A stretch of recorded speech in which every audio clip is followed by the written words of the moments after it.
Ndi wano mama blessing. Kuti mumbuza blessing ali wa uno. Brenda the baby girl omwana wa buwala.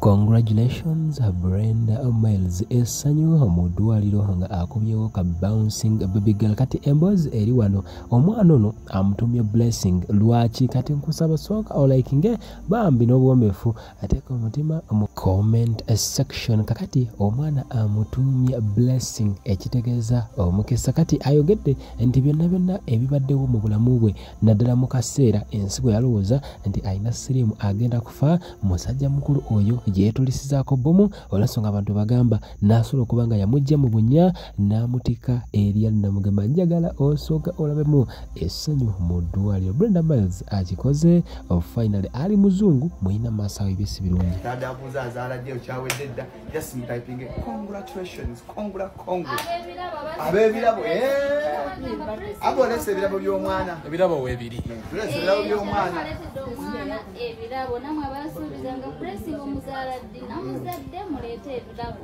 ate kazadde bulungi bandi abagala Brenda Miles national 256 Brenda Miles yazadde tuli wano mpola kyekyo balako omwana mwebale kusabira Shalom aze kundaba. Abatamanyi Brenda Miles nga muli bapya ku internet. Brenda Miles yali muwala we Dubai. Omu ku bawala abanyirira ab'e Dubai abayina sente. Yali akola omulimu gwaffe guli ogw'okweryamu oba kiyita okwetunda. Saawa za kaakati ali wa musajja afumba.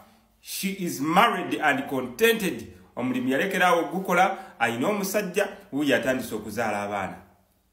Mukimanyi nti kyewuunyisa ennaku zino engeri bamalaya gye bali mu kuzaalamu gye bali mu kufumba baba batutteko abasajja mu abawala abali eyo abatakola abataagala nnyo abatali benzi mu basajja. Brenda Miles afumba ew'omusajja wuuyo yamuzaalidde omwana. Congratulations wamma Brenda Miles wonna wooli webale tuzaalira kasukaali. Kadama yemutakome kuyimira kuba TikTok bakuno mujja kufuna nnyo ebizibu. Biwulidde wa Fatuma naye yabijje ku live. Bukadama nga babeera mu long distance relationship ne ali muzungu.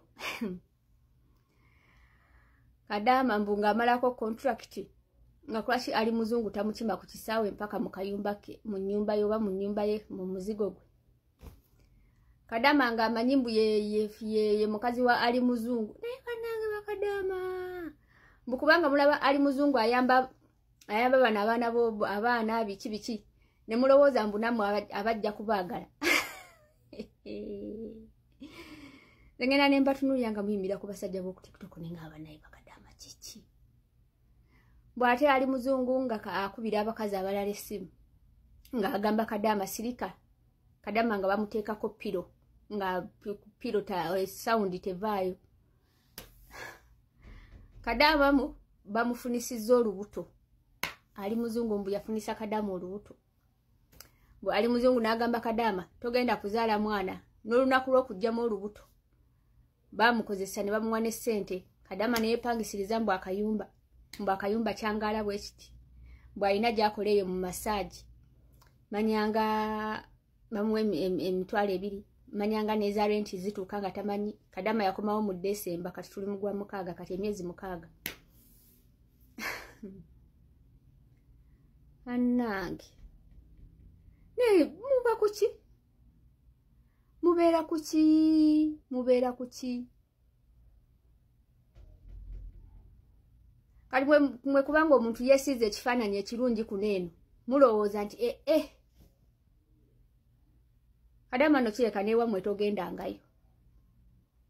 Muve wakanga temumanyi nti kiki kyabatwala zenewunya.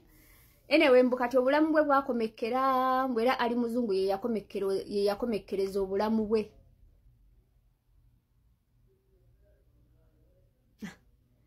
Bannange emba muyime mpola. Nze kyenyinza okubagamba namwe bana abasajja just babakwane kuba kutwaliriza kyeyo. Naye bana abasajja ku ground gye bali. Ng'omufunye mu study nze biki. Ne bino ebyo ku TikTok. Bano ba TikToker.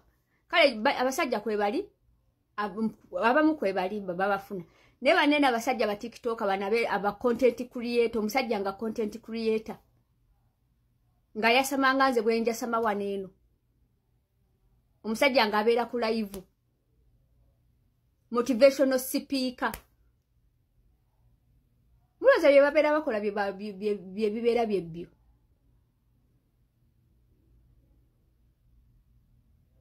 omusajja yenna nga wa butaala. It's a red flag. Banange Brenda Miles azadde baby girl. Congratulations to her. Banange Brenda kulika baby. Mujikirene Bad Black yatugambye muguno mwezi mwazalira. Role model ne kati mujikire Bad Black ya role model wani wa Brenda Miles. Kati atuba Brenda Miles ni fani. Bonaba. Assalamu alaikum wa rahmatullahi wa barakatuh. Amanya nedobozi Aji Abudu omusomi weddua. Nkola ku nsonga ezenjawulo emirimu nga gikutataganyeko ebyenfuna byo nga bidobonkanye ne oba oli bweru wa ggwanga emirimu gya kucankalanako jangu kusomere ku dduwa okuveda nedda edduwa z'abaawo edduwa zisomibwa omuntu n'oterezebwa mu mbeera yonna ebadde ekwesibyeko ekusibyeko akanyaga. Nina ekyoto kye nsobola okukumira lwadde oli bweru wa ggwanga nga toli kumpi wano n'ofuna omukisa ogwo nawe n'osomerwako ku dduwa nga nkuteddeko n'akabaani. Allah ajja kukusaasira ajja kukwanukula. Kuba ku nnamba yange y'essimu 0752 44 71 56 ne ku WhatsApp kwendi mpereza obubaka sobolo okuyamba. Assalamu alaikum wa rahmatullahi wa barakatuh. Kala okufuna mbuto mu bbanga lyerimu era bagenda kuzaala mu mwezi gumu naye nga ye Brenda Miles asose Bad Black. Congratulations to you Brenda Miles kulika baby annange olubuto terukuyisiza bubi n'oyo omwami yeebale kukwagala bambi. Mulabye Kadama ali muzungu gwe yalimbalimba n'amugisa ku kyeyo n'amuleeta ewuwe n'amukalakata amufunisiza olubuto amugambye aluggyemu. Baanamu abaana abawala olina mwana omu olina baana babiri kiki ekibabuguutanya? Lwaki opapa wazaalako kiki okyanoonya? Kakkana sooka weezibe sooka otereza obulamu bwo gwe ng'omuntu omutuufu ajja kusanga. Omwana avudde ku kye yagenze ali muzungu akubidde abakazi amugamba weebikire n'abaana bawala temutegeera. Mu basajja bonna ng'olaba ali muzungu nga bw'omutunuulira bw'oti akutwale w'amazima ga Katonda. Ali muzungu akutwale. Banange no social media abantu bafeekinga obulamu. Omuntu akuwa gwe kyayagala omanye. Omusajja ayimirira ku mmeeza n'azina omusajja azina ng'alaga puli aba agenda kutwala w'amazima. Ali muzungu akutwalewa nga bw'omulaba. Eno social media buli muntu akulaga kyayagala.